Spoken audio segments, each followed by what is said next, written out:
Bab 751. Orang nomor satu di Laut Timur. Ningfan ingin menyerang lagi tetapi mendapati bahwa beberapa orang lainnya telah lari tanpa jejak. Mereka berlari cepat sekali. Para saudari dari keluarga Liu sudah tercengang. Mereka tahu Ningfan tangguh, tetapi mereka tidak pernah menyangka dia akan sekuat ini.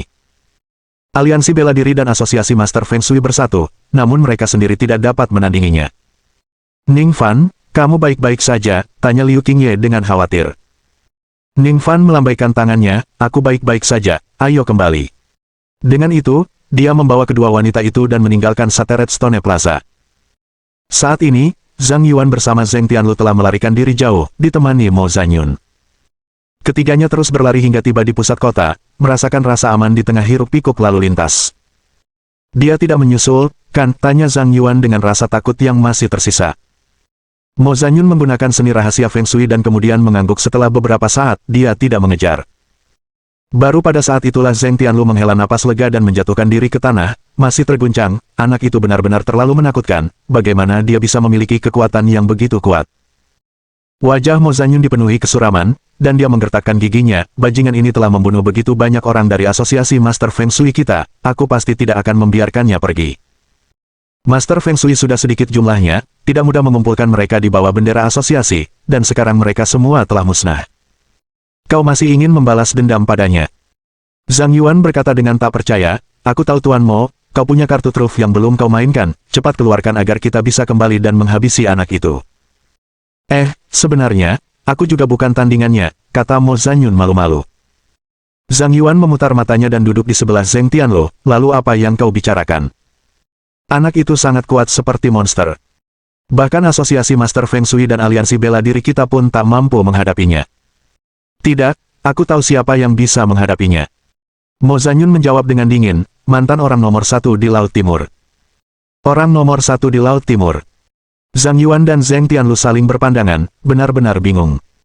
Tetapi karena Mo Zanyun berkata demikian, mereka merasa itu pasti dapat dipercaya, lalu mereka membawa Mo Zanyun kembali ke keluarga mereka. Apakah orang nomor satu di Laut Timur masih hidup?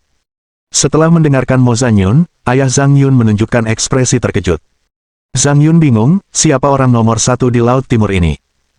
Kalian anak muda belum pernah mendengar tentang dia. Dahulu kala, ada seorang dewa agung di Laut Timur yang menyapu bersih semua seniman bela diri, dan tak seorang pun yang dapat menandinginya. Kemudian, karena merasa bosan, dia mengambil alih sebagai penjaga Laut Timur dan mulai melindungi Laut Timur. Makhluk kuat ini berada di peringkat 10 besar daftar Tianling Negara Xia, memiliki kekuatan yang luar biasa hebat. Ayah Zheng Tianlu menjelaskan asal-usul penjaga Laut Timur ini kepada keduanya. Setelah mendengar penjelasannya, Zhang Yuan dan Zheng Tianlu keduanya menunjukkan ekspresi terkejut. Laut Timur benar-benar memiliki orang yang luar biasa. Jika kita menemukannya, bukankah kita bisa menghancurkan anak itu, Ningfan, sampai mati? Berada di peringkat 10 besar daftar Tianling Negara Xia berarti kredibilitas yang luar biasa. Mendapat peringkat 10 besar di antara jutaan seniman bela diri di seluruh negeri menunjukkan betapa hebat kekuatannya. Tapi tidak ada yang tahu di mana dia berada sejak dia menjadi wali, kata ayah Zhang Yun sambil mengerutkan kening, bagaimana kita akan menemukannya? Mo Zanyun berkata dengan suara berat, aku pernah punya kesempatan tak terduga untuk bertemu orang itu dan tahu di mana dia sekarang. Mendengar hal itu, kepala kedua keluarga sangat gembira. Jika kita bisa memanggil penjaga ini, menangani anak ini akan sangat mudah. Tangkap dia, lalu paksa dia menandatangani kontrak transfer untuk Tianling Biologi, dan perusahaan akan berada di bawah kendali kita. Tetapi bagaimana kita akan membujuk penjaga Laut Timur ini? Melihat tatapan semua orang tertuju padanya, Mo Zanyun pun menunjukkan senyum percaya diri, jangan khawatir, selama kau ikut bermain bersamaku dalam sedikit aksi, kita pasti bisa memanggil penjaga Laut Timur ini. Tak lama kemudian, rombongan itu tiba di tepi pantai, setelah Mo Zanyun menginstruksikan kedua kepala keluarga untuk mempersiapkan kapal pesiar terlebih dahulu. Mereka naik ke kapal pesiar dan menuju ke arah timur, dan tak lama kemudian sebuah pulau terpencil terlihat. Tepat di tengah pulau, berdiri sebuah kuil tua yang tampak sangat bobrok dan terpencil. Mo Zanyun melangkah di depan kuil, menarik napas dalam-dalam, dan mengumumkan dengan hikmat, junior Mo Zanyun datang untuk memberi penghormatan kepada tetua Duguhe. Setelah beberapa saat, suara yang penuh dengan perubahan waktu keluar dari kuil. Mo Zanyun, bukankah sudah kukatakan waktu itu, jangan datang menggangguku sesuka hatimu. Mo Zanyun berlutut dengan satu kaki dan berkata dengan nada sedih, Penatua Duguhe, aku tidak bermaksud mengganggumu, tetapi Laut Timur sedang menghadapi bencana besar, dan kami tidak berdaya untuk membalikkan keadaan, jadi kami hanya bisa meminta bantuanmu. Tak berdaya membalikkan keadaan. Siapa yang berani melakukan kekerasan di Laut Timur? Dia adalah seorang pemuda dari tempat lain yang, entah bagaimana, telah memperoleh kekuatan yang luar biasa. Pemimpin aliansi Jinhe sudah mati di tangannya, dan aku sendiri telah menderita luka parah. Sambil berbicara, Mo Zanyun menggerakkan tangan yang ada di belakang punggungnya, dan Zhang Yun serta Zheng Tianlu, memahami isyarat itu, maju dan berlutut di depan kuil tua itu.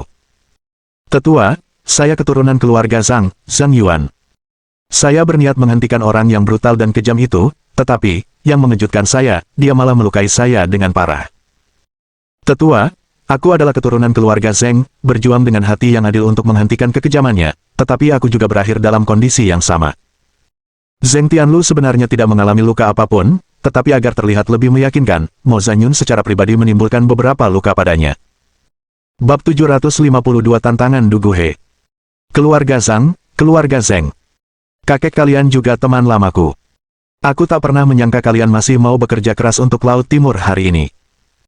Baiklah, karena aku telah menyandang nama penjaga Laut Timur, tentu saja aku juga harus melakukan sesuatu, agar dunia tahu bahwa Laut Timur tidak bisa dihina oleh sembarang orang. Saat berikutnya, angin menderu tiba-tiba muncul, mengembun menjadi kabut di atas kuil tua itu. Kehadiran yang kuat, seperti gelombang pasang, langsung menyelimuti seluruh pulau terpencil itu. Mereka yang hadir merasakan seolah-olah ada gunung yang menekan pundak mereka, membuat mereka sulit bernapas. Beritahu orang itu, aku, Duguhe, ingin menantangnya berduel. Jika dia kalah, dia bisa keluar dari Laut Timur. Tak lama kemudian, pesan bahwa penjaga Laut Timur Duguhe ingin menantang Ning Fan menyebar bak api di seluruh Laut Timur, yang menyebabkan keributan. Apakah itu Duguhe yang legendaris, yang pernah menjadi tokoh nomor 1 di Laut Timur? Dia masih hidup, dan dia ingin menantang Ning Fan. Itu legenda hidup. Kenapa dia mau menantang orang ini? Sekalipun generasi muda tidak mengetahui nama Duguhe, selalu ada orang dari generasi tua yang memberitahu mereka tentang betapa hebatnya Duguhe pada zamannya. Dengan kekuatannya sendiri, dia menaklukkan semua jagoan bela diri di Laut Timur, naik ke peringkat 10 besar surga negeri Xia. Semenjak itu, banyak sekali petarung yang menjadikan Duguhe sebagai target mereka, dengan tujuan menjadi ahli bela diri seperti dia. Pertarungan tersebut rencananya akan berlangsung di tepi pantai Laut Timur, di mana orang-orang dari semua keluarga besar bergegas mengamankan tempat terbaik, ingin menyaksikan keanggunan tiada taraf dari penjaga Laut Timur. Para saudari dari keluarga Liu juga menerima berita tersebut dan pergi mencari Ning Fan. Ning Fan, kamu tidak boleh pergi berduel, Duguhe itu sangat kuat. Benar sekali, dulu dia menyapu bersih seluruh Laut Timur yang dihuni para ahli bela diri sendirian. Setelah bertahun-tahun tak pernah mati, kekuatannya pasti meningkat pesat. Kekuatan penjaga Laut Timur jelas bukan sesuatu yang bisa dibandingkan dengan para Grandmaster aliansi bela diri itu, mereka hanya ingin membunuhmu. Ning Fan, yang mengandalkan kekuatannya sendiri, hampir melumpuhkan 4 organisasi, jadi bisa dibayangkan betapa mereka membencinya. Kali ini, dengan memanggil Duguhe, mereka tidak diragukan lagi berniat membunuh Ning Fan. Bahkan kepala keluarga Liu dibawa oleh kedua saudari itu untuk membujuk Ning Fan. Tuan Ning, kekuatan Anda sudah berada di puncak di antara generasi muda, tetapi Duguhe bukan orang biasa. Jika Anda menunggu 10 tahun lagi, saya yakin Anda pasti bisa mengalahkannya, tetapi saat ini. Perusahaan Yunteng juga memegang saham di perusahaan bioteknologi Tianling dan menjadi mitra, yang berarti keluarga Liu kini terikat erat dengan Ning Fan. Jika Ning Fan terbunuh dan Tianling Biologi diambil alih, masa depan keluarga Liu akan hancur total. Dari sudut manapun, kepala keluarga Liu hanya bisa dengan teguh mendukung Ning Fan. Jangan khawatir, Duguhe itu biasa saja, kata Ning Fan acuh tak acuh sambil mengeluarkan ponselnya, siap melakukan panggilan video ke Chen Yi. Nona Su, tolong bujuk Tuan Ning, jangan lepaskan dia. Melihat kata-kata mereka tak berpengaruh, Liu Xia hanya bisa menaruh harapannya pada Su Qingcheng. Namun, bertentangan dengan harapannya, Su Qingcheng menatap Ning Fan, apakah kamu yakin dia bukan tandinganmu? Ning Fan mengangguk, tentu saja. Saat Duguhe muncul, dengan jelas memancarkan auranya, Ning Fan sudah merasakannya. Dilihat dari auranya, kekuatan Duguhe tidak hanya sedikit lebih lemah darinya. Saudari Liu ingin membujuknya lagi, tetapi panggilan video sudah tersambung. Halo, Ning Fan, apa kabarmu 2 hari terakhir ini? Ning Fan menjawab, besok, setelah aku mendapatkan obatnya, kita bisa kembali. Oh, bagus sekali. Peralatan di rumah kakek sudah siap, kami tinggal menunggumu kembali untuk mencairkan Nona Su. Setelah mengatakan itu, Chen Yi mengalihkan kamera untuk fokus pada Su Yurong, protagonis sebenarnya. Dalam bingkai tersebut, Su Yurong terbaring dalam keadaan mati suri di dalam patung es. Penampilannya yang elok bagai bidadari yang turun ke bumi, memikat dan sulit mengalihkan pandangan. Sambil menatap layar, Ning Fan berkata dengan penuh kasih sayang, "Yurong, obatnya akan segera siap. Begitu aku kembali, aku benar-benar tidak akan membiarkanmu terluka lagi di kehidupan ini." Para saudari dari keluarga Liu menyaksikan kejadian ini, semuanya menampakkan ekspresi kerinduan. Mereka mengerti bahwa tidak peduli seberapa keras mereka mencoba membujuk Ning Fan, hasilnya akan sia-sia. Pria ini tidak akan berhenti untuk menghidupkan kembali wanita yang dicintainya. Setelah beberapa saat, Ning Fan menutup telepon dan berdiri, melihat ke arah pantai. "Ayo pergi, ayo kita temui Du Guhe ini." Di sepanjang garis pantai, banyak sekali media Laut Timur berkumpul, dengan segala macam kamera diarahkan ke Du Guhe. Keluarga besar di Laut Timur juga berkumpul di sana, mengantisipasi pertempuran sensasional yang akan datang. Sudah lama sekali, mengapa Ning Fan belum datang? Jika dia takut, biarkan dia menyerahkan biologi Tianling dengan patuh, dan kami tentu akan mengampuni dia. Membuat penjaga Laut Timur menunggu begitu lama, dia tidak merasa kagum sedikit pun. Zhang Yuan dan Zheng Tianlu masing-masing berbicara dengan berani, kata-kata mereka dipenuhi dengan penghinaan terhadap Ning Fan. Para karyawan perusahaan bioteknologi Tianling, yang dipimpin oleh Yang Yun, juga berdiri di sepanjang garis pantai. Mendengar kata-kata itu, mereka semua melotot marah, tidak dapat mentolerir seseorang menghina pendiri perusahaan. Bab 753. Pedang Du Guhe Dao. Seiring berjalannya waktu, saudara perempuan Liu, termasuk kepala keluarga Liu, juga tiba di garis pantai. Liu Qingye, Ning Fan tidak akan terlalu takut untuk datang, kan? Zhang Yuan mencibir, "Kita sudah menyiapkan kontraknya. Jika dia mengaku kalah, dia hanya perlu menyerahkan makhluk Tianling dengan patuh." Kalian bajingan, ingin merebut dan merampas dengan paksa, itu sama sekali bukan sesuatu yang akan dilakukan seorang pria sejati, gerutu kepala keluarga Liu dengan dingin. Tepat pada saat itu, sebuah suara tenang tiba-tiba terdengar dari luar kerumunan. "Jika kau menginginkan makhluk Tianling, mari kita lihat apakah kau mampu mengambilnya." Mendengar ini, semua orang menoleh serentak. Sosok ramping berjalan perlahan, tak salah lagi dia adalah Ning Fan yang sedang terkenal. "Tuan Ning." Liu Qingye dan yang lainnya berteriak serempak, berjalan mendekat untuk menyambutnya. Dengan kedatangannya, kerumunan langsung terdiam, bahkan Zhang Yuan dan Zheng Tianlu tidak berani berbicara, hanya menatap Ning Fan dengan tatapan penuh kebencian. "Kenapa diam saja?" tanya Ning Fan dengan wajah penuh ejekan. "Takut aku akan membunuhmu." Wajah Zhang Yuan dipenuhi rasa malu dan marah, dan ia berkata dengan gigi terkatup, "Ning Fan, jangan sombong begitu. Apa kau benar-benar berpikir tak seorang pun di Laut Timur bisa mendisiplinkanmu? Hari ini, kami mengundang Grandmaster Agung Du Guhe untuk menyadarkan Anda bahwa Laut Timur bukanlah tempat di mana Anda bisa bertindak gegabah." Zheng Tianlu pun setuju. "Jangan terburu-buru, tunggu sampai hari ini ketika aku mengalahkan penjaga Laut Timurmu itu, maka keluarga Zhang dan Zhengmu akan hancur." Di garis pantai, Du Guhe berdiri dengan kedua tangan di belakang punggungnya, suara tuanya terdengar jelas. "Apa gunanya merepotkan anak muda? Aku di sini, dan aku tidak akan membiarkanmu bertindak gegabah. Orang tua, berhentilah berpura-pura, aku akan segera membereskanmu." Ning Fan tidak memberinya wajah apapun, mengarahkan ujung kakinya dengan ringan, dia terbang menuju garis pantai. Dalam sekejap, dia berdiri di hadapan Du Guhe. "Anak muda, mengingat usia dan tingkat kultivasimu, aku bisa memberimu kesempatan," kata Du Guhe dengan kedua tangan di belakang punggungnya, suaranya ringan dan riang. "Jika kau bersedia menyerah, mengakuiku sebagai tuanmu, dan mengabdilah selama 100 tahun, aku tidak akan membunuhmu, dan aku akan memaafkan kekacauan yang kau sebabkan di Laut Timur." Mendengar ini, Ning Fan mencibir dan berkata tanpa sopan santun, "Orang tua, apakah kau sudah pikun atau kau hanya bodoh? Kau pikir aku akan mengakuimu sebagai tuanku? Apakah kau pikir kau pantas? Aku tidak pernah membuat masalah di kota Laut Timur, pembuat masalah sebenarnya adalah orang lain. Kau orang tua bodoh itu bahkan tidak bisa melihat situasi dengan jelas dan hanya mengoceh omong kosong, menyia-nyiakan gelarmu sebagai penjaga Laut Timur." Du Guhe, sebagai penjaga Laut Timur, selalu membanggakan dirinya karena berada di atas kepentingan duniawi. Sekarang, karena dimarahi oleh Ning Fan, wajah tuanya pun tak kuasa menahan diri, tatapannya pun tiba-tiba menjadi gelap. "Anak muda, kau benar-benar sombong. Apa kau pikir aku tidak akan membunuhmu?" Ning Fan mencibir, "Jika kau ingin membunuhku, cobalah lihat apakah kau mampu melakukannya." Kekuatan orang tua ini memang tidak lemah, telah mencapai tingkat Grandmaster Agung. Namun Ning Fan tidak peduli sedikit pun, bahkan seorang Grandmaster Agung pun tidak sebanding dengannya. Rupanya aku sudah lama tidak bertindak, dan orang-orang sudah melupakan reputasiku. Wajah Duguhe muram, tangan kanannya terulur ke arah laut di sampingnya, dan gelombang air segera mengalir keluar, menyatu menjadi pedang air. Aku akan membiarkanmu menyaksikan ilmu pedang yang telah aku pahami selama bertahun-tahun. Pedang Dao, perintahkan air. Saat berikutnya, pedang Qi yang menjulang tinggi membumbung tinggi ke langit, tajam dan tak tertandingi. Setelah bermeditasi di laut selama bertahun-tahun, aku telah memadukan kekuatan alam ke dalam ilmu pedangku, yang mengandung kekuatan alam langit dan bumi, sesuatu yang tak dapat ditahan oleh orang biasa. Saat suara tua Duguhe terdengar, dengan lambaian pedang air yang ringan, udara seketika memadat dengan pedang air yang tak terhitung jumlahnya. Wus, wus, wus. Pedang air itu tercurah keluar, melesat dalam bentuk selimut yang menutupi setiap arah yang dapat dihindari Ning Fan. Trik yang aneh, omong kosong. Ekspresi Ning Fan tenang, jarinya menunjuk keluar, kekuatan spiritual melonjak dari ujung jarinya, membentuk perisai spiritual di depannya. Bang, bang, bang.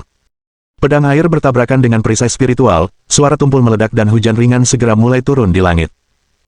Di tengah percikan air, Ning Fan tiba-tiba mendorong dengan kakinya, melesat ke depan, dan dalam sekejap mata, tiba di samping Duguhe. Orang tua, lihatlah kekuatan anak muda.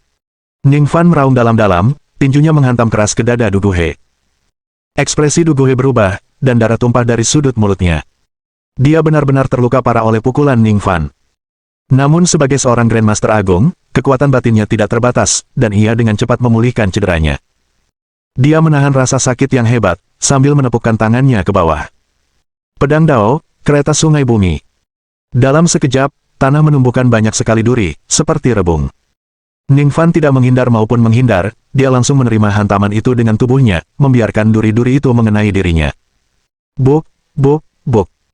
Paku-paku itu tidak dapat menembus pertahanan Ning Fan, dan berubah menjadi awan debu di udara. Orang tua, inikah ilmu pedang yang telah kau pahami? Ning Fan mengejek tanpa ampun. Jika hanya ini triknya, Duguhe jelas bukan tandingannya. Wajah Duguhe menjadi gelap, kedua telapak tangannya saling tumpang tindih, niat pedang yang dahsyat meledak di sekelilingnya. Pedang Dao, tunggangi angin. Pedang Dao, api merah. Bab 754 Duguhe dikalahkan. Api yang ganas dan bila angin, yang dipadatkan oleh niat pedang, meraung ke arah Ning Fan. Angin dan api saling terkait, berputar-putar di langit, tiba-tiba membentuk tornado api yang menderu.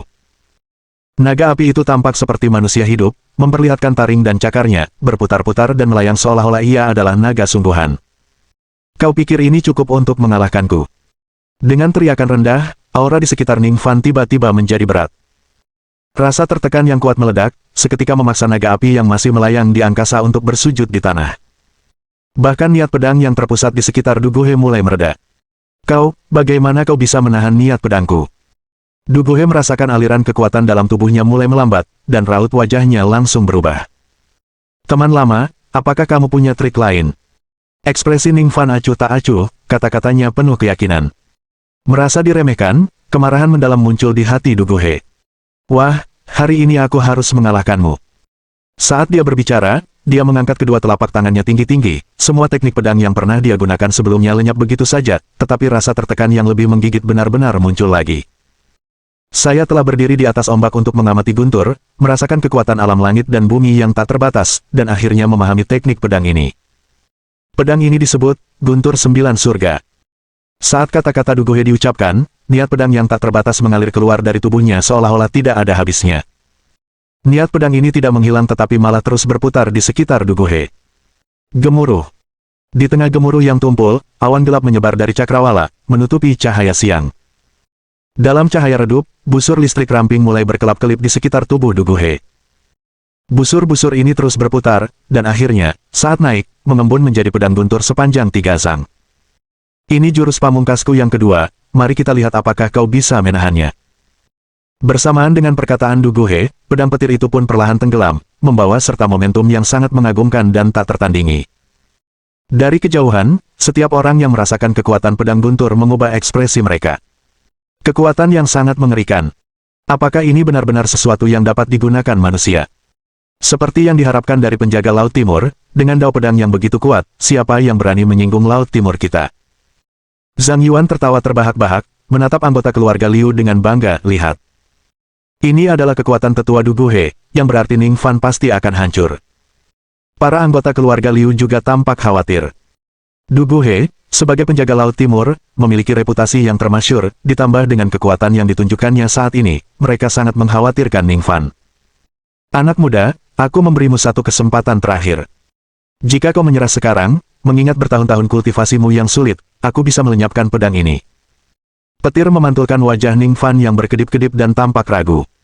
Mendengar ini, ia perlahan membuka mulut dan berkata, sepertinya kau benar-benar tertipu oleh Zhang Yuan dan yang lainnya. Atas perkataanmu tadi, aku bisa mengampuni nyawamu hari ini. Sebelum mereka dapat merenungkan makna di balik kata-kata Ning Fan, mereka melihat bahwa Ning Fan telah melancarkan aksinya. Menghadapi pedang petir yang jatuh disertai suara gemuruh, dia tidak menghindar tetapi malah melompat maju, dengan cahaya pedang mengembun di telapak tangannya. Istirahatlah untukku. Cahaya pedang meraung, bertabrakan hebat dengan pedang guntur. Ledakan. Dalam sekejap, suara gemuruh yang memekakkan telinga meledak, dan gelombang kejut yang tak terlihat menyebar ke segala arah, menerbangkan awan debu. Mereka yang berada sedikit lebih dekat tidak dapat menahan kekuatan itu dan terduduk keras di tanah. Yang lainnya mengangkat tangan mereka melawan hembusan udara yang datang. Lalu, sesosok tubuh terbang keluar dari debu dan menghantam tanah dengan keras. Semua mata terfokus, memperlihatkan ekspresi terkejut. Orang yang jatuh tidak lain adalah penjaga Laut Timur yang sangat mereka nantikan, Du Guhe. Bagaimana ini bisa terjadi? Mustahil, sungguh mustahil. Bagaimana mungkin Tuan Du Guhe kalah? Sialan, apa anak itu sedang berbuat iseng? Ini adalah penjaga Laut Timur kita, bagaimana mungkin dia bisa dikalahkan oleh orang yang tidak dikenal? Menyaksikan kekalahan Du Guhe, media Laut Timur dan keluarga-keluarga berkuasa tidak dapat mempercayai mata mereka. Zhang Yuan dan Zheng Tianlu benar-benar tercengang, mata mereka hampir keluar dari rongganya. Bukankah sudah kubilang? Su Qingcheng tampak seolah semuanya sesuai harapannya, Ning Fan pasti menang. Kekalahan Du Guhe di luar dugaan semua orang. Penjaga Laut Timur di hati masyarakat Laut Timur ibarat tokoh legendaris, pendekar bela diri tangguh yang diceritakan dalam dongeng. Namun dia tetap kalah. Tidak mungkin, ini sama sekali tidak mungkin. Kepala keluarga Zhang dan Zheng benar-benar terkejut. Penjaga Laut Timur adalah kartu truf terbesar mereka, dan jika dia jatuh, mereka tidak akan lagi memiliki kekuatan untuk menghentikan Ning Fan. Saat Du Guhe berdiri dengan wajah pucat, tatapannya pada Ning Fan dipenuhi dengan kerumitan. Aku tidak menyangka generasi muda punya kekuatan luar biasa seperti sekarang. Sepertinya aku memang sudah tua. Dia telah menjaga Laut Timur selama puluhan tahun, mengira dirinya telah memahami hakikat sejati seni bela diri, namun ternyata dia dikalahkan oleh penerus yang lebih muda. Saya tidak seperti Anda, kata Ning Fan ringan. Dia tengah mengolah kekuatan spiritual, yang sudah tak terhitung kali lebih kuat daripada kekuatan batin manusia biasa. Memang, kau berbeda. Bakatmu jauh melampaui bakatku saat aku masih muda. Seni bela diri negeri Xia mungkin akan bergantung padamu di masa depan. Bahkan dengan gerakan pedang terkuat yang dilepaskannya, jika itu adalah Grandmaster Agung yang lain, mereka tidak akan mampu menahannya sepenuhnya tanpa cedera, namun Ning Fan telah melakukan hal itu. Bab 755. Dia yang membunuh, akan selalu dibunuh. Benar, kamu baru saja bilang aku tertipu, apa yang terjadi? Du Guhe tiba-tiba bertanya. Ning Fan menceritakan kepada Du Guhe apa yang telah dilakukan Zhang Yuan dan Zheng Tianlu. Bajingan. Sebagai keturunan keluarga berkuasa, mereka malah menindas orang lain dengan kekuasaan mereka dan melakukan tindakan tercela. Du Guhe murka, bukan hanya karena kelakuan mereka yang keji, tetapi juga karena ia telah ditipu. Wajar jika orang tua yang sudah lama meninggalkan dunia tidak memahami situasinya, hibur Ning Fan. Du Guhe menghela napas dalam-dalam, membungkuk hormat sambil menangkupkan tangan, dan berkata, teman muda, kekuatanmu sungguh luar biasa. Aku yakin. Di garis pantai, semua orang yang menyaksikan pemandangan ini terkejut. Du Guhe benar-benar mengakui kekalahan. Luar biasa, anak muda itu benar-benar mengalahkan Guardian. Bagaimana kekuatannya bisa begitu hebat? Namun, orang-orang dari keluarga Zhang dan keluarga Zheng benar-benar panik. Lari. Cepat lari. Du Guhe sudah dikalahkan, orang itu pasti akan datang untuk membalas dendam. Kepala keluarga Zhang membuat keputusan tegas untuk mundur. Saat itu, suara dingin terdengar di belakang semua orang. Bukankah sudah agak terlambat untuk berpikir untuk pergi sekarang? Ning Fan, tanpa seorang pun menyadari kapan, telah tiba di garis pantai, tatapannya dingin tertuju pada mereka. Kepala keluarga Zhang menggertakkan giginya dan berteriak, orang-orang bersenjata, bersiap untuk menembak. Desir-desir-desir. Puluhan pria bersenjata lengkap muncul, senapan mesin ringan mereka terisi peluru, dan mengarahkannya ke Ning Fan. Mencari kematian. Ning Fan sama sekali tidak menanggapi orang-orang ini dengan serius dan berjalan mendekati orang-orang dari dua keluarga besar itu. Api! Api! Atas perintah kepala keluarga Zhang, puluhan senjata menyemburkan api secara serempak, dan semburan peluru bersiul keluar, menyelimuti Ning Fan. Media di sekitarnya berteriak kaget dan segera berhamburan, takut kena sasaran secara tidak sengaja. Ning Fan. Liu Qingye berteriak, ingin maju untuk menghentikan mereka tetapi ditahan oleh ayahnya. Jika Tuan Ning bisa mengalahkan Du Guhe, peluru ini pasti tidak akan bisa melukainya. Ning Fan mengulurkan jari telunjuknya, dan kekuatan spiritual melonjak, membentuk perisai kekuatan spiritual di depannya. Bang bang bang. Peluru itu mengenai perisai kekuatan spiritual dan semuanya terhalang, tidak sampai mendekati Ning Fan. Sialan kalian berdua, cepat pergi. Melihat hal ini, kepala keluarga Zhang menjadi kejam dalam hatinya dan berbalik membentak Zhang Yuan. Ayah, bagaimana dengan kalian?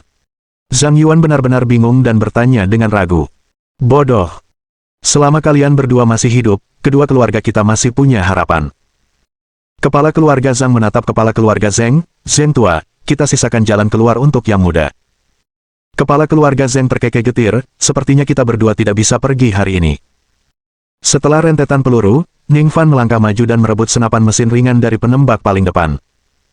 Pria bersenjata itu terkejut namun menahan rasa takut di hatinya, lalu mencabut belati dari pinggangnya dan menusukkannya. Enyahlah.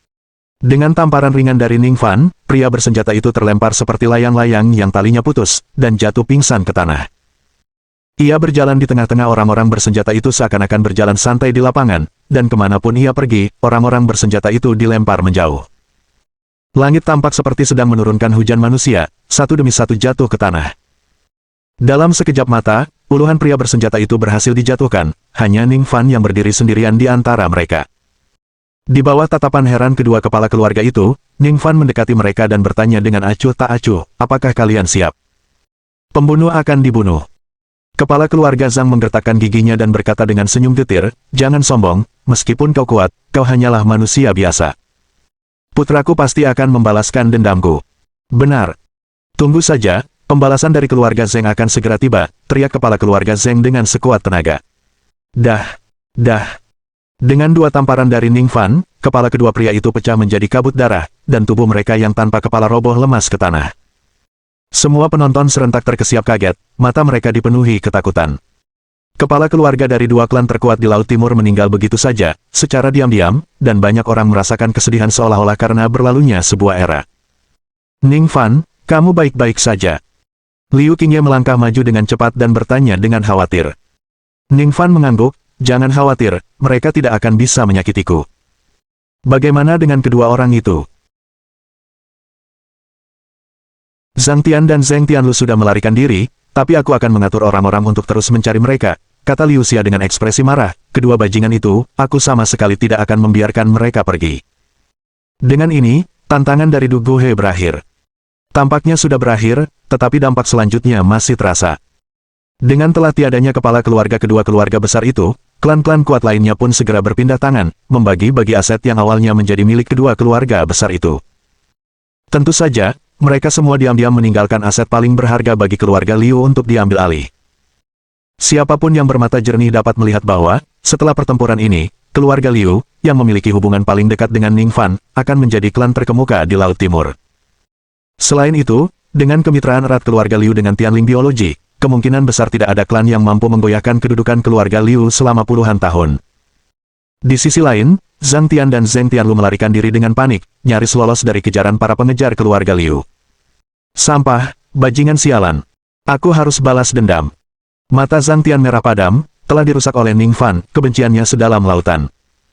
Bab 756. 10 teratas di peringkat langit. Zheng Tianlu tersenyum pahit, apa yang bisa kita lakukan? Bisakah kau mengalahkannya? Kita tidak bisa mengalahkannya, tapi apakah kita akan mengakui kekalahan begitu saja? Keduanya bertukar pandang, perasaan tak berdaya muncul di antara mereka. Ning Fan terlalu kuat, sedemikian rupa sehingga mereka tidak dapat menemukan kesempatan untuk membalas dendam. Tuan-tuan, apakah Anda ingin bergabung dengan saya untuk membalas dendam? Tepat pada saat itu, sosok yang dikenalnya tiba-tiba muncul di hadapan mereka. Zhang Yuan dan Zheng Tianlu mendongak kaget, lalu mencemooh dengan serempak. Zhou Si, apakah kamu benar-benar berpikir kamu mempunyai kemampuan? Pria yang muncul di hadapan kedua tuan muda itu tidak lain adalah mantan direktur rumah sakit pertama, Zhou Si. Hanya saja sekarang, Zhou Si yang tadinya berpakaian rapi tampak agak acak-acakan, jasnya kusut dan wajahnya kotor, seolah-olah dia habis berkeliaran di jalanan. Tentu saja, aku punya caranya. Aku sudah menemukan titik lemah si brengsek Ning Fan itu. Wajah Zhou Si penuh dengan kebencian, dia juga telah hidup dalam keadaan yang sangat menyedihkan beberapa hari terakhir ini. Kejatuhan keluarga Zhang dan Zheng juga berdampak padanya, dan perusahaan yang ia mulai bersama Niping juga hancur total, dengan aset keluarga yang tersisa dibagi-bagikan kepada klan-klan yang berkuasa. Sekarang menjadi serigala tunggal, kebenciannya terhadap Ning Fan sangat besar. Tumit Akilis. Zhang Yuan berkata dengan dingin, jangan menggertak, kelemahan macam apa yang dimiliki orang ini. Jangan bilang kau tiba-tiba menjadi ahli yang melampaui Du Guhe. Menurutmu kenapa Ning Fan tiba-tiba datang ke Laut Timur? Zhou Si menggertakkan giginya, dia datang untuk mencari obat bernama porfirin. Setelah bangkrut, dia menjadi panik untuk membalas dendam pada Ning Fan, tetapi dia tidak pernah dapat menemukan terobosan sampai dia mengalihkan perhatiannya kepada murid-murid Liu Qingye. Zhou Si telah dicopot dari jabatannya, suatu fakta yang tidak diketahui para mahasiswa, dan ia dengan mudah mengorek informasi dari mereka. Obat porfirin. Zheng Tianlu menyipitkan mata, apakah obat itu sangat penting baginya? Tepat sekali. Aku tahu di mana laboratorium untuk obat itu. Produk akhirnya akan siap besok, dan jika kita mencurinya, bukankah Ning Fan akan berada di bawah belas kasihan kita? Memikirkan skenario itu membuat Zhou Si tidak dapat menahan kegembiraannya. Zhang Yuan dan Zheng Tianlu bertukar pandangan ragu-ragu. Bagaimanapun, kekuatan yang ditunjukkan Ning Fan terlalu mengerikan, membuat mereka ragu-ragu. Apa yang kalian ragukan? Ning Fan telah menghancurkan rumah dan hidup kalian, apa kalian masih rela melihatnya berkeliaran bebas? Melihat keraguan mereka, Zhou Si berteriak tajam. Kebencian atas kehancuran keluarga mereka memperkuat tekad mereka. Bagus. Ayo kita lakukan. Aku akan segera mengumpulkan anggota keluarga yang tersisa, dan kita akan mencuri obatnya besok. Begitu kita mendapatkan obatnya, aku ingin si brengsek Ning Fan itu berlutut di hadapanku, memohon ampun. Akan kubuat dia merasakan semua penghinaan yang telah kuderita. Saat mereka bertiga sedang menyusun rencana, berita kekalahan Du Guhe juga mulai menyebar di dunia bela diri. Peringkat surga negeri Xia merupakan daftar paling bergengsi yang diakui oleh seniman bela diri negeri Xia. Semua yang masuk dalam daftar ini adalah pakar terkenal. Mereka yang masuk dalam peringkat 10 besar sangat dihormati oleh semua seniman bela diri, mewakili puncak seni bela diri negeri Xia. Kekalahan Du Guhe berarti bahwa ahli seni bela diri baru telah muncul di negeri Xia. Du Guhe benar-benar kalah. Bukankah dia penjaga Laut Timur? Dia bermeditasi menyendiri selama lebih dari 1 dekade dan memahami ilmu pedang alami, namun dia masih belum bisa mengalahkan ahli baru ini. Orang itu bernama Ning Fan. Kapan ahli seperti itu muncul di negeri Xia? Tidak banyak yang tahu kabar tersebut, namun mereka yang mengetahuinya adalah semua ahli bela diri dari negeri Xia, yang semuanya memiliki minat besar terhadap Ning Fan. Banyak ahli yang ingin mengujinya, ingin bertarung dengan Ning Fan dan melihat kemampuan apa yang dimilikinya sehingga memungkinkannya merebut posisi 10 besar di peringkat surga dari Du Guhe. Keesokan harinya, Ning Fan tiba di laboratorium Liu Qingye, siap untuk mengambil obat porfirin yang sudah jadi. Namun, sesampainya di laboratorium, ia mendapati pemandangan yang di luar dugaannya. Para pelajar tergeletak berserakan di tanah, hampir semuanya pingsan, dan Liu Qingye bersandar di sudut dinding dengan berbagai luka. Jantung Ning Fan berdebar kencang saat dia buru-buru menyadarkan Liu Qingye, Profesor Liu, apa yang terjadi? Setelah sadar kembali, Liu Qingye melihat Ning Fan dan berkata dengan nada mendesak sambil berusaha menopang tubuhnya yang terluka, itu Zhou Si, bajingan itu berkonspirasi dengan Zhang Yuan dan Zheng Tianlu untuk mencuri obatnya. Bagaimana mereka tahu tentang obat itu? Ning Fan bingung. Murid-muridku, mereka tidak tahu tentang pemecatan Zhou Si.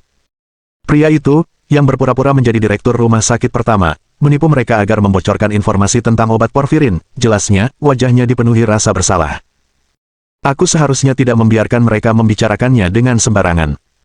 Ning Fan membantunya duduk di kursi, ini bukan salahmu, dan bukan juga salah para siswa.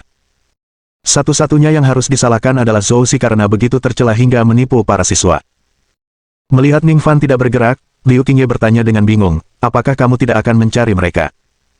Kalau mereka minum obat itu, pasti untuk mengancam saya. Saya tinggal tunggu saja, jawabnya. Seolah ingin membuktikan perkataan Ning Fan, pada saat berikutnya, telepon berdering. Ning Fan menjawab, dan suara Zhou Si yang menyeramkan terdengar dari ujung sana. Ning Fan, aku yakin kau tidak menduganya, kita sekarang punya obatnya di tangan kita. Bab 757. Membawa bencana pada diri sendiri. Sudahlah, katakan saja apa maumu, kata Ning Fan dengan suara serius. Mudah saja. Datanglah ke Sateret Stone Plaza di pinggiran kota sekarang juga, dan bawa si jalan Liu Qingye itu bersamamu. Ning Fan menutup telepon dan menoleh ke Liu Qingye, mereka meneleponku. Mereka ingin aku mengantarmu ke Sateret Stone Plaza di pinggiran kota. Ayo pergi. Liu Qingye menarik napas dalam-dalam dan tiba-tiba berdiri. Tunggu, minum ramuan ini dulu. Ning Fan mengeluarkan air kiroh dan memberikannya kepada Liu Qingye. Saat efek ramuan itu menyebar, Liu Qingye berseru kaget, sungguh ajaib, aku merasa luka-lukaku sembuh total, dan kekuatanku tampaknya meningkat dibandingkan sebelumnya. Ini air kiroh yang selama ini kau pikirkan. Kita bisa pergi sekarang. Di tengah perjalanan, wajah Ning Fan tampak muram, jelas-jelas marah. Reagen porfirin dikaitkan dengan kehidupan dan keselamatan Su Yurong, dan fakta bahwa Zhou Si dan kelompoknya telah mengarahkan pandangannya pada hal itu, tidak diragukan lagi telah menyentuh batas akhirnya. Naga memiliki sisik terbalik, sentuhlah dan Anda akan menanggung amukannya. Siapapun yang menyentuhnya akan terbakar menjadi abu oleh amukan itu. Tak lama kemudian, mereka berdua tiba di Sateret Stone Plaza. Kali ini mereka tidak dihadang oleh formasi, tidak pula oleh seorang Master Feng Shui, melainkan oleh beberapa regu penembak. Zhou Si dan dua orang lainnya berdiri tegak di alun-alun, tatapan mereka dipenuhi dengan kebencian terhadap mereka. Ning Fan, hari ini adalah hari kematianmu. Zhang Yuan menggertakkan giginya dan berkata, aku akan membuatmu menderita siksaan yang tak terkira sebelum kau mati. Memangnya kenapa kalau kau menghancurkan kedua keluarga kami? Pada akhirnya, kau tetap di tangan kami. Zheng Tianlu mencibir, setelah membunuhmu, semuanya akan kembali di bawah kendali kami. Mata Zhou Si dipenuhi kebencian, kalau bukan karenamu, aku tetap direktur rumah sakit pertama. Kau telah menghancurkan masa depanku, hari ini, kau harus membayar harganya. Melihat ketiganya begitu kejam, Liu Qingye berkata dengan nada jijik, ini hanyalah pembalasan. Jika kalian tidak berpikir untuk menyakiti orang lain sejak awal, kalian tidak akan berakhir seperti ini. Kita adalah bangsawan Laut Timur, seharusnya dia mendengarkanku sejak awal. Zhang Yuan meraung dengan keras, aku putra sah keluarga Zhang. Beraninya dia menentangku. Liu Qingye menggelengkan kepalanya, kau benar-benar sudah gila, kau tidak tahu apa yang kau katakan, kau bahkan tidak bisa dianggap manusia lagi. Namun Ning Fan tampak sangat tenang, serahkan barangnya. Sampai di titik ini dan masih bersikap sombong. Zhang Yuan mengambil sebuah kotak dari belakangnya dan membukanya di depan semua orang. Di dalam kotak itu, ada tabung reaksi transparan yang dialiri reagen berwarna hijau pucat. Hanya ini. Ning Fan menoleh ke Liu Qingye untuk konfirmasi. Liu Qingye menggertakkan giginya dan mengangguk, benar sekali, saya baru saja selesai menyiapkan reagen ketika orang-orang ini mengambilnya. Kau menginginkan reagen ini, kan? Zheng Tianlu, dengan bangganya, tertawa terbahak-bahak sambil melangkah maju. Kau menginginkan reagen ini untuk menyelamatkan seseorang, kan? Sekarang patahkan tanganmu sendiri, perintah Zhang Yuan dengan kasar. Lakukan sekarang. Liu Qingye segera mencoba membujuknya, jangan lakukan itu, Ning Fan, orang-orang ini tidak dapat dipercaya. Kalau kau tidak melakukannya, aku akan menghancurkan benda ini, ancam Zhang Yuan. Mereka telah memperhitungkan bahwa selama mereka memegang reagen, Ning Fan tidak akan berani melakukan tindakan gegabah. Dan memang, itulah yang terjadi. Sejauh ini, semua data dan bahan yang tersedia hanya cukup untuk menghasilkan reagen tunggal ini. Dan itu termasuk sedikit keberuntungan. Jika reagen ini dihancurkan, tidak pasti berapa lama waktu yang dibutuhkan untuk mendapatkan reagen berikutnya. Ning Fan menatap tajam ke arah ketiga lelaki itu dan tanpa ragu, dia mengangkat telapak tangan kanannya. Disertai suara patah yang tajam, lengan kiri Ning Fan secara aneh membengkok ke dalam. Bisakah kamu memberikannya kepadaku sekarang? Bahkan dengan lengannya patah, ekspresi Ning Fan tetap tidak berubah, sama sekali tidak terpengaruh. Rasa sakit yang pernah ia tanggung di masa lalu jauh lebih hebat ratusan, bahkan ribuan kali lipat dari rasa sakit ini, ia bahkan pernah menanggung derita akibat sambaran petir, jadi rasa sakit seperti itu tidak akan membuatnya gelisah. Kau pikir itu sudah cukup? Zheng Tianlu berteriak kegirangan, kaki kananmu juga. Remukkan saja sendiri. Ning Fan. Liu Qingye berusaha mati-matian untuk menghentikannya, tetapi dia tidak bisa menahan Ning Fan sama sekali. Dalam sekejap mata, kaki kanan Ning Fan juga tertekuk, dan ia terpaksa menopang dirinya hanya dengan kaki kirinya yang tersisa.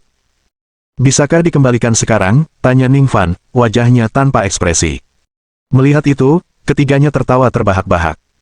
Hahaha, bodoh, dia benar-benar pergi dan mematahkan tangan dan kakiku.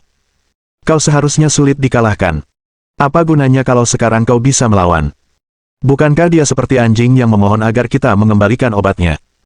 Tindakan melukai diri sendiri yang dilakukan Ning Fan memberikan mereka sensasi, melepaskan sebagian besar kebencian yang terpendam terhadapnya. Zheng Tianlu mengangkat koper itu dan menyeringai dingin saat dia mendekat, menganggap Ning Fan yang telah kehilangan lengan dan kakinya, tidak ada bedanya dengan seorang cacat. Demi keamanan, dia tetap memberi isyarat, dan orang-orang bersenjata di sekitarnya semakin mendekat. Zheng Tianlu, apa yang menurutmu sedang kau lakukan? Liu Qingye langsung menjadi gugup dan berdiri di depan Ning Fan. Apa yang ingin kulakukan? Nada bicara Zheng Tianlu dingin, tentu saja, aku ingin membunuh bocah ini. Dia telah menyebabkan kehancuran keluargaku, dan hari ini aku akan membalaskan dendam ayahku. Ini semua salahmu. Mata Liu Qingye memerah, menghalangi Ning Fan, jangan sentuh dia. Bab 758. Niat saudari keluarga Liu. Memukul. Saat berikutnya, sebuah tangan besar tiba-tiba mencengkeram pergelangan tangannya dengan erat. Wajah Zheng Tianlu tampak terkejut saat dia menatap Ning Fan dengan tidak percaya. Kamu, bukankah tanganmu patah? Tangan yang digunakan Ning Fan untuk menangkapnya sudah jelas merupakan tangan yang patah beberapa saat sebelumnya. Bodoh, kalau gue bisa langsung pulih dari cedera, apa gunanya tangan patah bagiku? Ning Fan bangkit berdiri, kakinya yang sebelumnya patah kini sembuh seolah tidak terjadi apa-apa. Pupil mata Zheng Tianlu mengerut tajam, menyadari bahwa dirinya telah ditipu, dan langsung berpikir untuk meminta bantuan. Mati saja. Sebelum dia bisa mengucapkan sepatah kata pun, telapak tangan Ning Fan menghancurkan kepalanya. Darah berceceran, dan tubuh Zheng Tianlu yang tanpa kepala roboh, menyebabkan wajah Zhang Yuan dan Zhou Si berubah drastis. Tembak. Tembak sekarang. Cepat dan bunuh dia. Mengabaikan mayat Zhang Yuan yang masih berada di antara kerumunan, keduanya memerintahkan orang-orang bersenjata untuk melepaskan tembakan dengan panik. Bang, bang, bang. Cahaya api meletus dari laras senjata, dan peluru berhamburan seperti tirai hujan, menyelimuti Ning Fan dan Liu Qingye. Ning Fan mengangkat tangan kanannya, kekuatan spiritual mengalir dari telapak tangannya untuk menutupi dirinya dan Liu Qingye. Di bawah tatapan ngeri kerumunan, peluru berhenti di udara, tidak mampu maju 1 inci pun. Adegan ini membuat semua orang tercengang. Puci, puci, puci. Peluru-peluru itu langsung berterbangan mundur, dan suara peluru yang menembus daging terdengar silih berganti. Beberapa saat kemudian, satu-satunya orang yang tersisa berdiri di alun-alun selain Ning Fan dan Liu Qingye adalah Zhang Yuan dan Zhou Si. Baru sekarang mereka berdua begitu ketakutan hingga terjatuh ke tanah, cairan kuning dan putih mengucur deras dari bawah tubuh mereka. Begitu banyak peluru yang melesat melewati mereka tadi sehingga penyimpangan sedikit saja akan mengakibatkan kematian seketika. Ning Fan berjalan santai ke arah kedua pria itu, sambil memegang koper yang baru saja direbutnya dari tangan Zheng Tianlu. Aku sadar akan kesalahanku, tolong jangan bunuh aku, tolong jangan. Zhang Yuan, kewarasannya benar-benar hancur, berlutut di tanah dan memohon belas kasihan dengan suara keras. Aku juga menyadari kesalahanku. Semua ini karena pengaruh kedua playboy kaya itu, aku sebenarnya tidak punya dendam serius padamu, kan? Zhou Si tidak bernasib lebih baik daripada Zhang Yuan, bahkan mulai mengalihkan kesalahan. Kalian berdua yang masih hidup hanyalah sebuah bencana. Begitu dia selesai berbicara, kedua kepala mereka meledak bersamaan, tubuh mereka yang tanpa kepala jatuh dengan keras ke tanah. Ning Fan menghentakkan kaki kanannya kuat-kuat ke tanah, dan kekuatan spiritual tak terlihat menyebar ke segala arah, mengubah setiap tubuh yang disentuhnya menjadi abu dalam sekejap. Dengan ini, insiden Laut Timur berakhir dengan pasti. Keluarga Zhang dan keluarga Zheng hancur total, menimbulkan kegemparan di Laut Timur, tetapi dengan cepat ditumpas berkat upaya gabungan dari keluarga-keluarga besar. Sebagai gantinya, promosi produk Tianling Biotech Company yang sedang marak pun dimulai. Air spirit Qi dalam jumlah besar diproduksi dan mulai dijual di pasaran. Meski begitu, spirit Qi Water tetap ludes terjual begitu memasuki pasar, dan harganya pun meroket. Tak lama kemudian, para spekulan di pasar gelap menaikkan harganya lebih tinggi lagi. Tetapi kejadian-kejadian ini tidak lagi menjadi perhatian Ning Fan dan kelompoknya. Di Bandara Laut Timur, saudara perempuan Liu berdiri di pintu masuk, penampilan mereka yang memukau dan status saudara kandung menarik perhatian orang yang lewat. Ning Fan, pastikan untuk datang dan bermain di Laut Timur saat kamu punya kesempatan, kata Liu Xia sambil tersenyum. Liu Qingye mengangguk, aku punya beberapa eksperimen yang ingin kulakukan bersamamu. Jangan khawatir, aku pasti akan datang kalau ada waktu, kata Ning Fan sambil tersenyum sambil melambaikan tangannya, lalu berbalik bersama Su Qingcheng untuk memasuki bandara. Melihat sosok mereka yang semakin menjauh, Liu Xia tiba-tiba berbicara, "Kakak, apakah kamu menyukai Tuan Ning? Mengapa kamu bertanya? Anda belum pernah berbicara tentang melakukan eksperimen dengan orang lain sebelumnya. Kamu juga tidak pernah mengundang pria lain untuk datang dan bermain dengan antusiasme seperti itu." Penerbangannya cepat, dan tak seorang pun sempat tidur sebelum mendarat. Meninggalkan bandara, mereka bersiap untuk naik taksi ketika tiba-tiba, pekik. Sebuah taksi berhenti di samping mereka.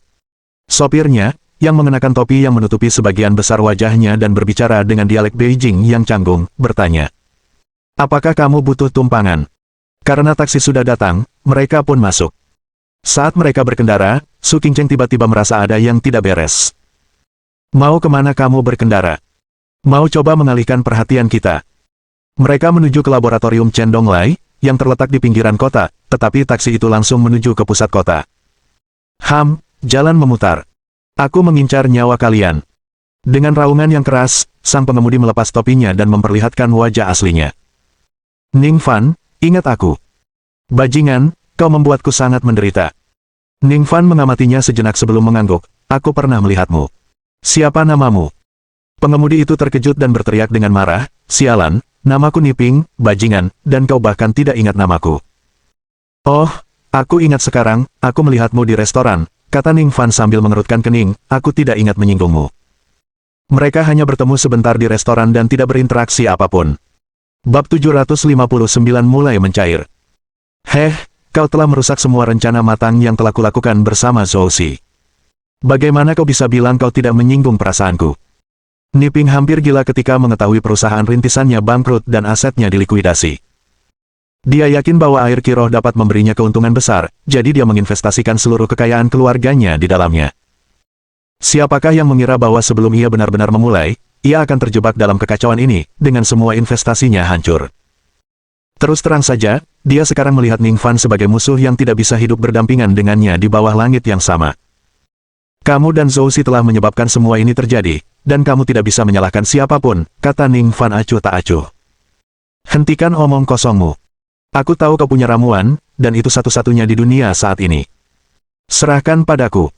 Zhou Xi mengeluarkan pengontrol, menghentikan mobil di pinggir jalan, dan menggertakkan giginya, "Juga, berikan aku formula air Kiroh." Meskipun ramuan porfirin yang dikembangkan Liu Qingye tidak seberharga air Spirit Qi, namun tetap saja sangat berharga. Asal dia mendapatkan kedua hal itu, sekalipun dia bangkrut sekarang, dia bisa segera bangkit kembali. Dalam mimpimu, Ning Fan menolak permintaan itu tanpa ragu. Formula untuk air Kiroh sangatlah mudah, bahkan jika dia memberikannya pada orang ini, dia tidak akan mampu menirunya. Tetapi ramuan porfirin itu terkait dengan nyawa Su Yurong, dan dia sama sekali tidak bisa menyerahkannya. Ekspresi Zhou Xi menegang, karena ia tak menyangka Ning Fan akan begitu tegas. Ia lalu dengan panik mengangkat pengontrol di tangannya, "Begini, ini pengontrol bom, dan mobilnya sekarang penuh dengan bahan peledak. Kalau aku tekan tombolnya sekarang, kita berdua akan hancur berkeping-keping." "Baiklah, kalau begitu tekan saja," jawab Ning Fan dengan tenang, "kita semua akan mati bersama." Niping tertegun, tidak menyangka Ning Fan akan bermain begitu di luar naskah. "Kita berada di pusat kota. Kalau aku meledakkan bomnya, semua orang di sekitar akan mati. Biarkan saja mereka mati, lagi pula aku tidak mengenal mereka. Kau, bajingan, apa kau tidak merasa bersalah? Kamu yang membunuh mereka, bukan aku.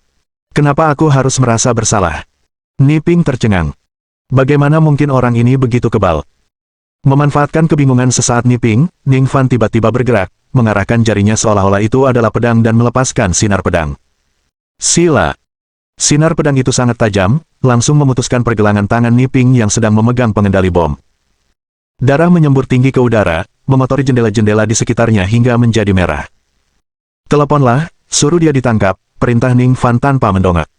Meskipun Niping agak gila, kejahatannya tidak pantas dihukum mati. Su Qingcheng segera menelepon, dan tak lama kemudian beberapa kendaraan Departemen Keamanan tiba untuk membawa Niping pergi. "Bajingan! Dasar sampah terkutuk, aku tidak akan membiarkanmu mati." Niping, pucat karena kehilangan banyak darah, masih berhasil berteriak serak. Ning Fan membawa Su Qingcheng bersamanya dan bergegas ke laboratorium Profesor Chen Donglai. "Profesor Chen, kami kembali." Chen Donglai sedang sibuk dengan penyesuaian data ketika mendengar kedatangan mereka. Dia dengan bersemangat maju ke depan, mengambil kotak itu dari tangan Ning Fan, dan meletakkannya di atas meja untuk membukanya. Melihat ramuan di dalamnya, wajahnya langsung berseri-seri karena terpesona. Apakah ini ramuan porfirin? Warnanya, sungguh memesona, katanya. Ning Fan, yang tertawa sekaligus menangis, membalas, Profesor Chen, tak peduli seberapa hebat ramuan itu, mari kita bersiap untuk memulai eksperimen pencairannya. Oh, benar, itu memang hal yang paling penting, Profesor Chen mengakui. Sementara Chen Donglai bersiap, Ning Fan mendekati patung es Su Yurong, menatapnya dengan penuh kasih sayang. Yurong, aku sudah membawa ramuan untuk mencairkanmu, kau akan segera bisa bebas dari penjara es ini. Chen Yi menghampiri dengan cemas dan bertanya, bagaimana perjalanan ke Laut Timur? Apakah kamu menghadapi bahaya? Tidak, semuanya berjalan lancar, jawab Ning Fan sambil tersenyum. Memang, apa yang disebut bahaya Laut Timur bukanlah hal yang perlu dikhawatirkan di matanya. Terus terang saja, hanya ada sedikit hal di dunia ini yang dapat mengancamnya saat ini. Setelah kultivasinya terus meningkat, bahkan rudal dan laser pun akan segera tidak berdaya melawannya. Sudah siap, ramuannya sudah ditaruh di ruang pencair. Nona Su sekarang bisa dimasukkan ke dalam, ujar Chen Donglai sambil menegakkan tubuh dan menyeka keringat di dahinya. Mendengar ini, Ning Fan mengangkat patung es Su Yurong dengan hati-hati dan meletakkannya ke dalam ruang pencairan. Chen Donglai memulai proses pencairan, pintu otomatis ruangan tertutup, dan pencairan pun dimulai. Pencairannya akan memakan waktu 7 hari. Setelah itu, Nona Su seharusnya bisa pulih secara normal, komentar Chen Donglai. Ning Fan mengangguk, lalu berdiri di pintu masuk laboratorium. Baiklah, kalau begitu aku akan berjaga di sini selama 7 hari. Dia berharap saat Su Yurong terbangun, orang pertama yang dilihatnya adalah dirinya. Kalau begitu aku juga akan berjaga. Melihat tekad Ning Fan, Su Qingcheng menarik kursi dan duduk di sebelahnya, siap melewati api dan air demi sahabatnya. Namun, setelah 1 hari, dia tidak tahan lagi. Aku tidak bisa. Ning Fan, aku benar-benar tidak bisa menahannya. Rasanya kelopak mataku saling beradu. Su Qingcheng, bersandar di dinding, mengangguk-anggukkan kepalanya bagaikan ayam yang sedang mematuk, tampaknya hendak jatuh ke lantai. Merasakan kehadiran Su Qingcheng di sisinya dan mengingat kembali semua yang telah mereka lalui bersama, Ning Fan merenung sejenak dan akhirnya membuat keputusan. Bab 760 Kehidupan Baru Su Qingcheng. Bagaimana kalau begini? Aku akan membantumu membangun fondasi, agar kau bisa mengikuti jalur kultivasi yang sama denganku, dan kau akan memiliki kekuatan untuk melindungi diri di masa depan. Su Qingcheng yang tadinya merasa mengantuk, tiba-tiba bersemangat mendengar hal ini dan melompat dari kursi. Benarkah? Bisakah aku benar-benar berkultivasi? Sebelumnya, dia merasa kesal karena dianggap menjadi beban dan mencoba dengan paksa untuk melangkah ke jalur kultivasi abadi. Sayangnya, bakatnya terbatas, dan tidak peduli seberapa keras dia mencoba, dia tidak dapat menarik energi spiritual ke dalam tubuhnya dan akhirnya harus menyerah dengan berat hati. Ya, bakatmu memang biasa-biasa saja. Cara biasa memang tidak akan berhasil untukmu. Tapi sekarang ada pil pembentukan fondasi. Pil pembentukan fondasi dapat mengubah tulang akar seseorang dan membentuk kembali tubuh fana.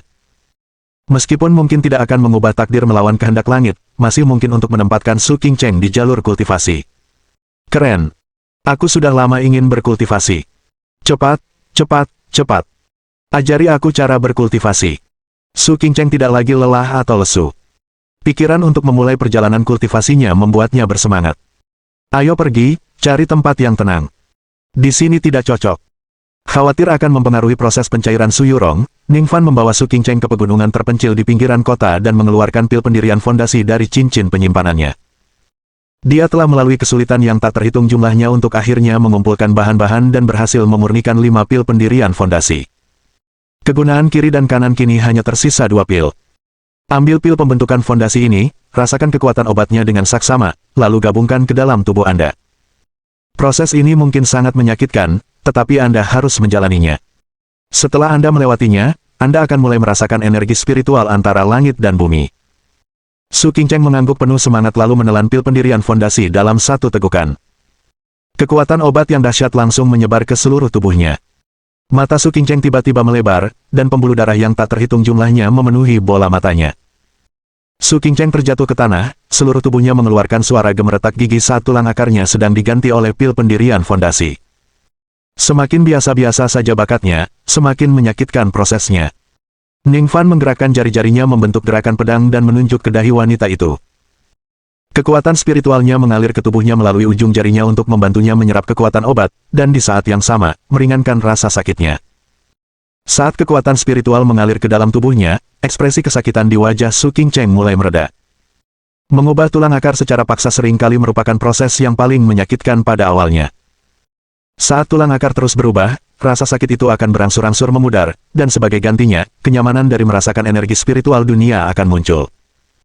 Orang-orang dilahirkan antara surga dan bumi, dan saat lahir mereka sebenarnya dapat merasakan energi spiritual, tetapi saat seseorang tercemar oleh kotoran duniawi, mereka perlahan-lahan kehilangan sensasi energi spiritual.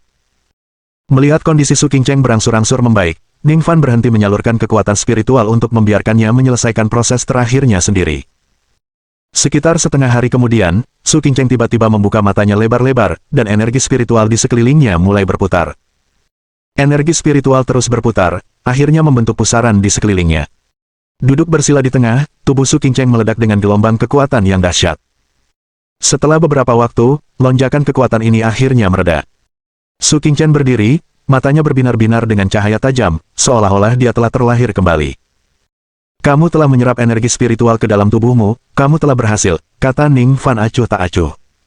Retakan. Sebuah pohon besar yang cukup tebal untuk dipeluk oleh dua orang tiba-tiba retak oleh retakan besar dan bergoyang seolah-olah bisa tumbang kapan saja. Mulut Su Qingcheng ternganga karena terkejut saat dia melihat pohon itu, apakah kekuatanku benar-benar menjadi sekuat ini? Kultivasi itu sendiri adalah jalan melawan takdir dan menjalani transformasi total. Memiliki kekuatan seperti itu tidaklah mengejutkan, Ning Fan menatapnya dari atas ke bawah, mengangkat alisnya, yang paling perlu kau lakukan sekarang adalah pulang dan mandi. Su Qingcheng terdiam, menunduk, dan tiba-tiba berteriak, ya Tuhan, apa ini? Tubuhnya tertutup lapisan zat hitam seperti lumpur, yang mengeluarkan bau busuk yang menyengat. Itulah kotoran yang dikeluarkan dari tubuhmu. Seiring dengan peningkatan kultivasimu, semakin banyak kotoran yang akan keluar, jelas Ning Fan. Tidak, aku harus cepat pulang untuk mandi. Ini terlalu kotor. Terlalu kotor. Su Qingcheng hampir panik, dia agak terobsesi dengan kebersihan, dan sekarang dia merasakan setiap pori-pori di tubuhnya gatal karena tidak nyaman. Selama beberapa hari ke depan, kalian tidak perlu berjaga-jaga. Kalian butuh waktu untuk beradaptasi dengan kekuatan ini, kata Ning Fan. Kalau dia terus-terusan berkeliaran tanpa terbiasa, tidak jelas kekacauan macam apa yang mungkin ditimbulkan Su Qingcheng. Tiba-tiba, Su Qingcheng terdiam, menatap tajam ke arah Ning Fan. Ada apa? Ning Fan bingung.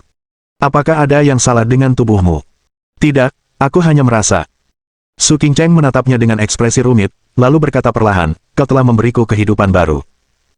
Tidak mampu berkultivasi berarti tetap menjadi manusia seumur hidup, menanggung penderitaan dunia sekuler. Menetap di jalur kultivasi berarti menjalani kehidupan yang benar-benar berbeda, kehidupan yang tidak seperti orang lain. Ini bukan masalah kekayaan atau kekuasaan, tetapi perbedaan pada tingkat kehidupan itu sendiri. Mohon dukungan dari omom ante-ante sekalian, buat subscribe atau sharekan novel Mimin ke Facebook kalian, agar channel Mimin bisa terus berkembang. Dengan begitu, Mimin bisa lebih semangat untuk up novel seru lain ke depannya. Buat teman-teman yang sudah subscribe dan sharekan novel Mimin, Mimin ucapkan terima kasih sebanyak-banyaknya.